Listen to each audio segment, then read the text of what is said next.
pleasant evening to all of you. Good evening. It is my pleasure to welcome you all to our diplomatic reception in commemoration of the 125th anniversary of the proclamation of Philippine independence.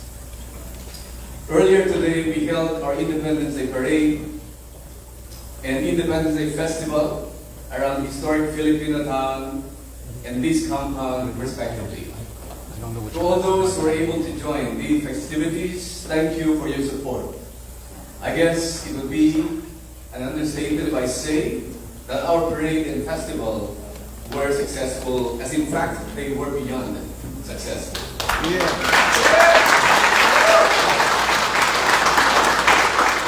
I thank the Filipino-American community of Los Angeles, Kalayaan Incorporated, PIDF, FAPCCA, NAFA, GLA, Asian Journal, and Usapan for collaborating with us in organizing both events. Maraming salamat.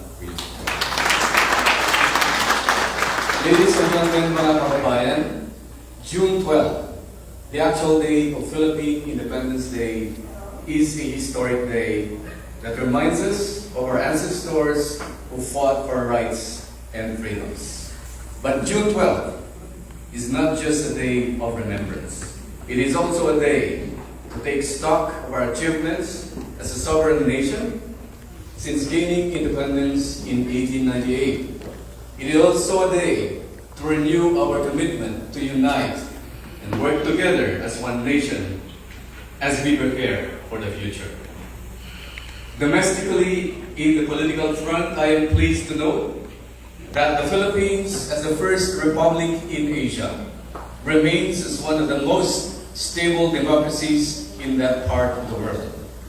In June of last year, we welcomed a new president who, backed by an overwhelming majority of the voters, plunged head-on into the herculean task of nation building upon his assumption of office.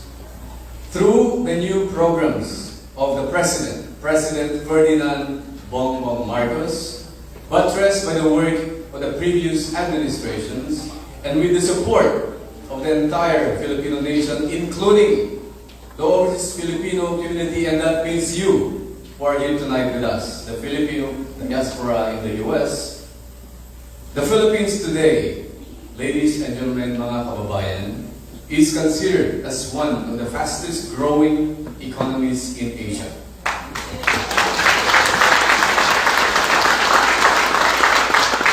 In fact, the Philippines is on the threshold of achieving the status of an upper middle income country and is projected to be the 16th largest economy in the world by 2040.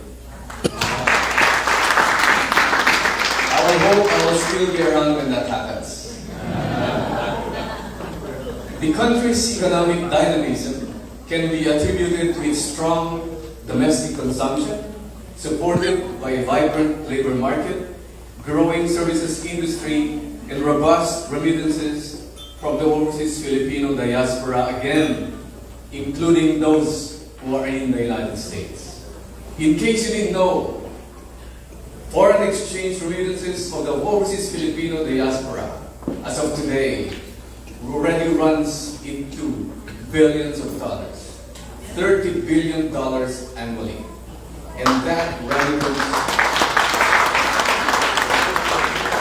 that foreign exchange remittance, ladies and gentlemen, has helped the Philippine economy overcome various economic crises in the past, and it has also provided limitless unemployment opportunities to many of our less fortunate brothers and sisters back home. Our country's economic managers are also confident that the recent economic policy reforms implemented by the government to make the Philippine business environment even more business-friendly will further boost the Philippine economy's economic dynamism. These reforms include amendments to the Retail Trade Liberalization Act, which reduced the minimum paid-up capital requirement for all foreign-owned retail trade enterprises from 125 million pesos to just 25 million pesos.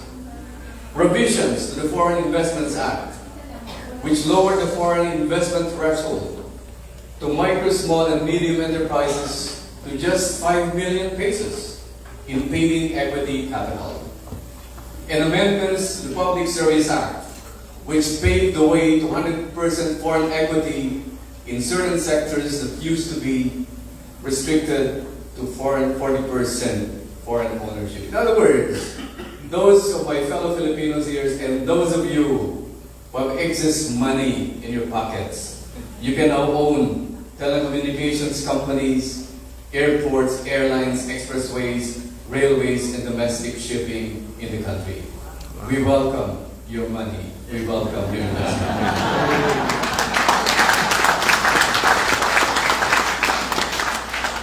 These policy reforms build on the recent pieces of legislation, such as the Corporate Recovery and Tax Incentives Act, that reduce corporate income tax rate from 30% to 25% for large corporations and down to 20% for micro, small, and medium enterprises.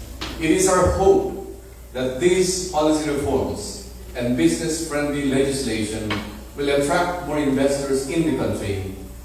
More investors will, of course, mean more job opportunities for our people, as well as more national revenue to spread around for important national development projects. Mga kababayan, ladies and gentlemen, bilaterally with the U.S., relations between our two countries remain on a very high and optimistic note. Recently, Philippine-U.S. relations has been marked by a steady stream of high-level visits and meetings, including a visit by President Marcos to the U.S. in April this year, a visit by Vice President Kamala Harris and Secretary of State Anthony Blinken last year, a visit by U.S. Defense Secretary Lloyd Austin and U.S. Trade Representative Caroline Tan to Manila last year. And this year, the Philippines and the U.S. also convened the 10th Philippines-U.S. bilateral strategic dialogue and the third 2+2 ministerial dialogue between our Foreign Affairs Minister and Defense Minister, where we articulated our mutual commitments to cementing our alliance in important areas of our relationship. These visits are indicative of the two countries' commitment to sustaining the momentum and positive trajectory of their engagement. This momentum benefits from the tailwind of the record volume of our two-way trade with the U.S. in goods that is now worth over $21 billion achieved in 2022 alone. And an expected surge in direct investments from the U.S. in light of the economic policy reforms that I have cited earlier.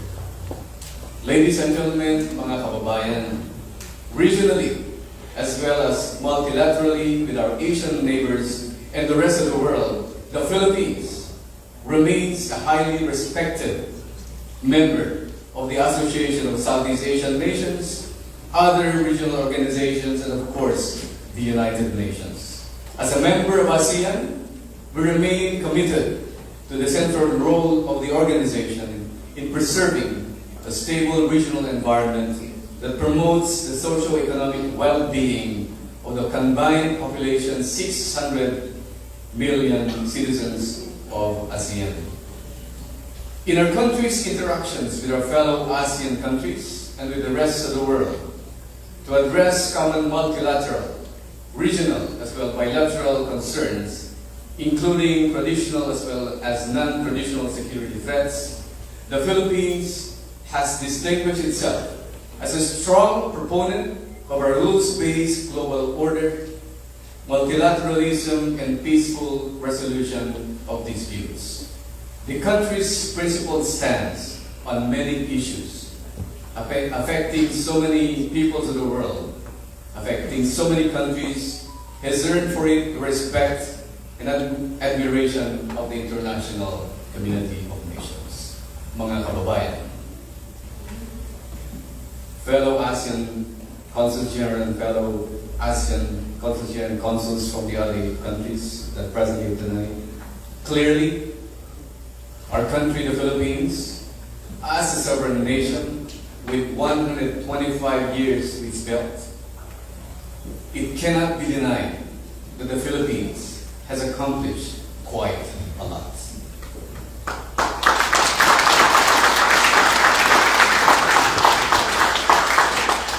But then, when new challenges to nationhood start facing year in and year out, the task of nation building is far from over.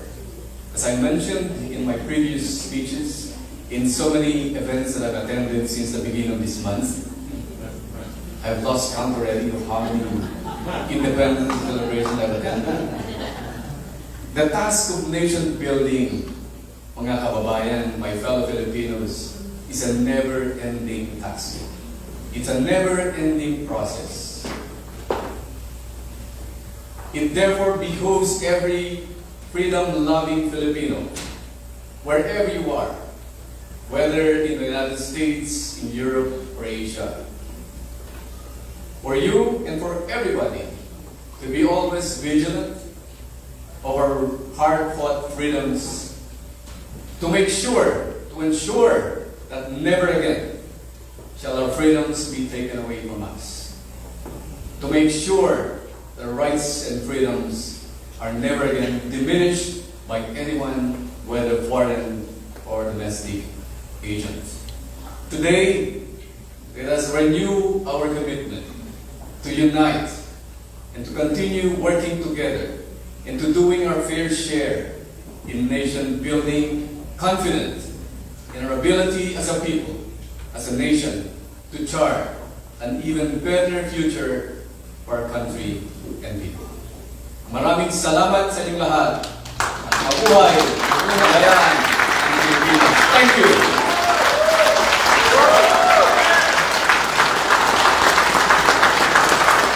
At this point, ladies and gentlemen, may I request my fellow diplomats who are here with us tonight to please join me up on stage for our ceremonial toast, to toast the victory, the declaration of independence of our motherland, the Philippines. May I request my fellow diplomats here for with me. CG, please. Kun Panor, please. Did we miss anyone? CG Andil, please.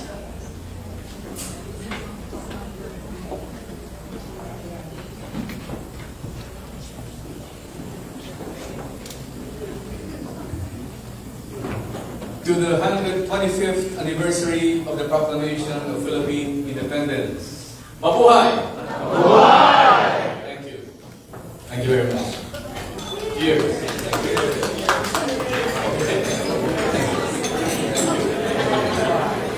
And actually, our ceremony is not over, because tonight I'm going to introduce another tradition, which is to ceremonially cut a cake in honor of our independence.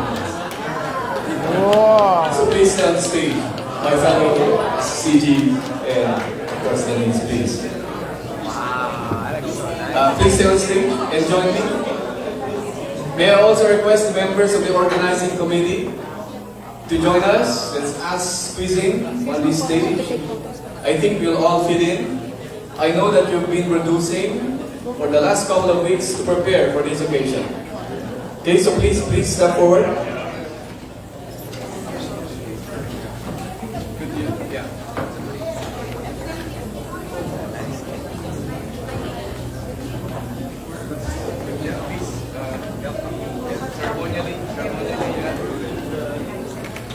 Three, two, one.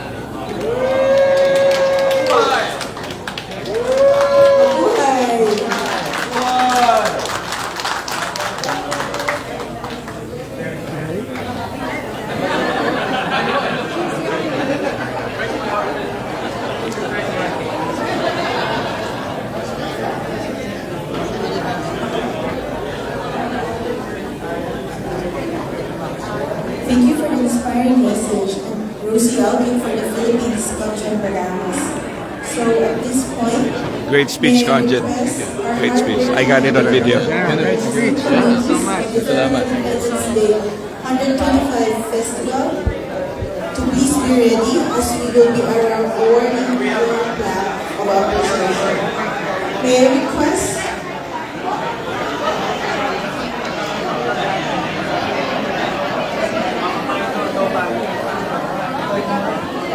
I got everything on video. Oh, thank you. May I request Deputy Consul General Ali Gamble to please come and read the text of the plaque of appreciation. Consul General Badajos, may I read? You leave me now?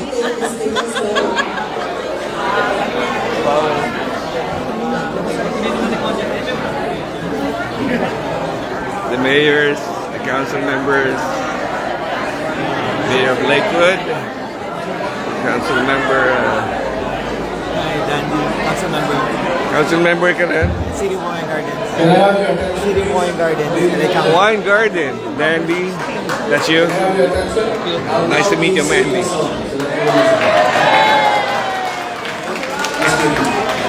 With indulgence of my as you know, this is probably very different from the other diplomatic receptions that we've attended because this it's a mix between what we usually do in our diplomatic reception and the presence of our Filipino community. Yeah. So when they are here with us, it has to be very festive. And later on, there's going to be some singing probably. And I request each and every one of you to prepare a song. Now, as I mentioned earlier, can I have your attention? Mga kababayan, please.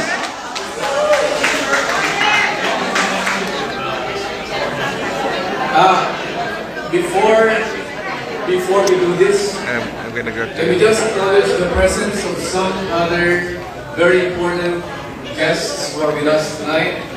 Some elected Filipino-American officials who are able to make it, led by Mr. Kenneth Mejia, the city controller, the first Filipino controller of the city of Gala. We also have with us Mr. Phil Basera, a council member from Orange County. Santana. And there was another council member earlier who came in. Please rise. Mr. William Yeah, you're here. Mr. Sonny Santanes, also here, Mayor of Bellflower. And of course, Melissa Ramoso, formerly Mayor of Artesia and now still a council member of the City of Artesia.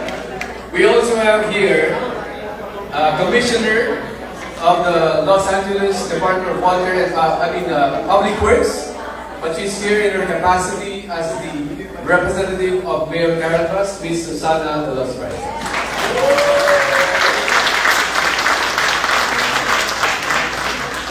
Well, did I miss anyone? Please help me. Because it happened that in one event that I attended, I was very happy, enumerating names, recognizing people, that I missed somebody. From that day on, that person stopped talking to me. I don't want that to happen here. So tonight, what we will do is to award plaques of appreciation once again to our partners who made our very successful festival and parade possible this morning. So may I,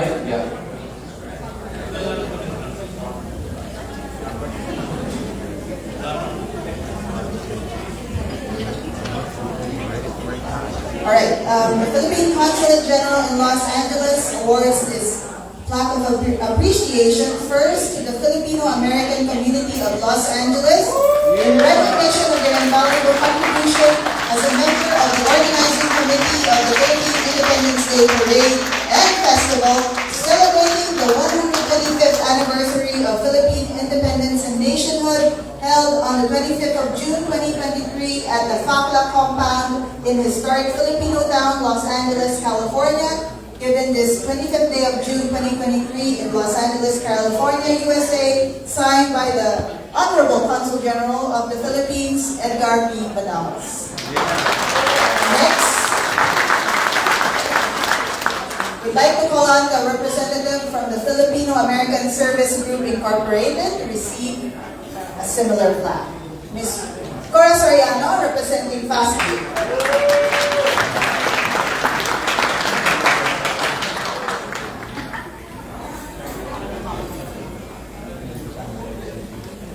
Okay, next. We'd like to call on Ms. Linda Hoco, the president of Gala Incorporated, to receive her plaque.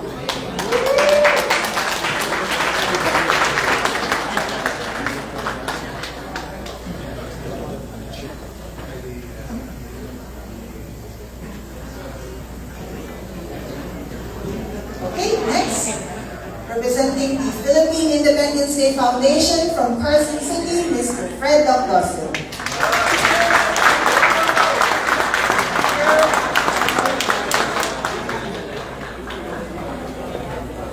Okay, next. Representing Asian Journal, Ms. Cora Oriel.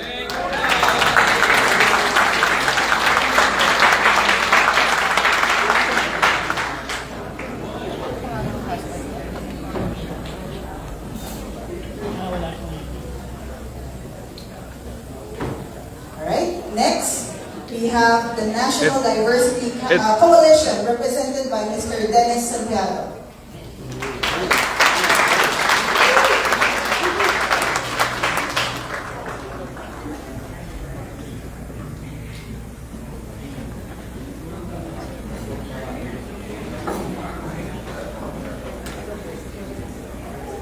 Okay, and last but certainly not the least, from the National Federation Filipino American Associations of Greater Los Angeles Region 9, represented by Mr. Noel Omega.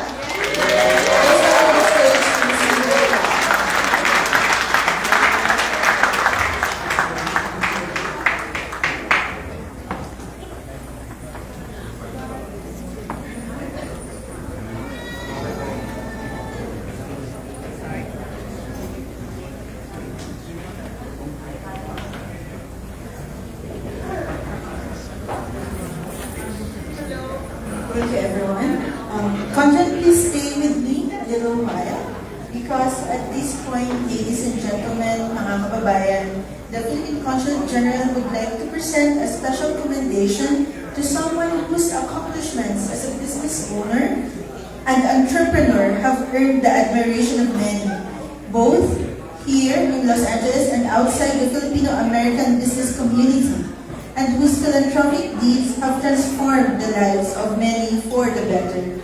For over 31 years, she has built an impressive record of business achievement, community building, philanthropy, and community service in California. She has been a recipient of numerous awards and accolades, including the exciting title of Dame of the Order of St. Gregory the Great for her personal service to the Catholic Church, her community, and her country.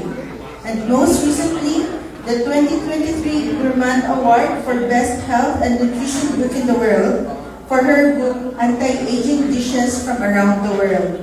Ladies and gentlemen, please give a big hand to Dame Grace Mercado Uano, DSG, the first Grand Marshal of the first ever Philippine Independence Day Parade, spearheaded by the Philippine Consul General in Los Angeles at the historic Filipino town. Dame Grace.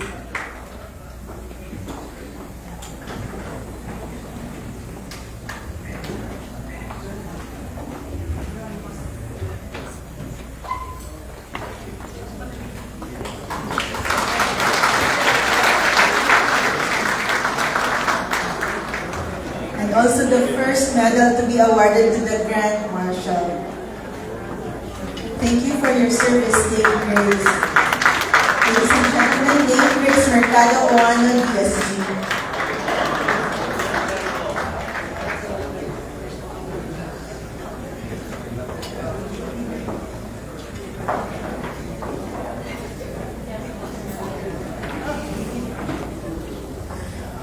This ends the formal part of our program. Dinner will be served. And while we're starting our dinner, Mr. Andy Texon from the Filipino-American Symphony Orchestra will serenade us with two of his songs.